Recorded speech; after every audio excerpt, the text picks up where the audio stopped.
वे दूसरे test matches की series के आखिरी मैच में पाकिस्तान की पूरी टीम 282 रन बनाकर प्लेन लौट गई।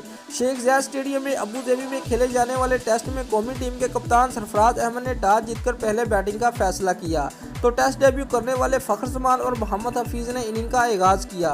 मोहम्मद हफीज़ 4 रन बनाकर मिचेल स्टार्क का निशाना बन गए। अजहर अली और फ़खर जमान ने दूसरी विकेट के लिए 52 रन का इजाफा किया, जिसके बाद अजहर अली 15 रन बनाकर नेथन लेवल की गेंद पर उन्हीं को कैच थमा बैठे।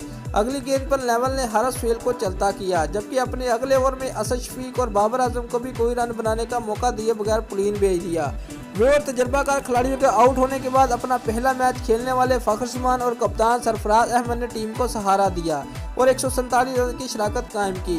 फ़खर जमान नर्वस नाइटर का शिकार होते हुए 94 रन बनाकर प्लेन लौटे। बिलाल असफ 12 रन बनाकर प्लेन लौटे, जबकि कप्तान सरफराज अहमद ने 94 रन बनाने के बाद गैर जुम्मनदाराना शॉट खेलकर विकेट गंवाई। व्यूज यासिर शाह 28 रन की उम्दा बारी खेलकर मिचेल मार्श की गेंद पर बोल्ड हो गए।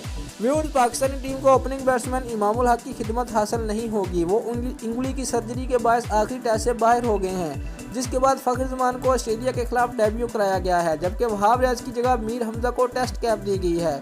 व्यूज शादाब खान को 12वें खिलाड़ी की हैसियत से टीम में शामिल किया गया है।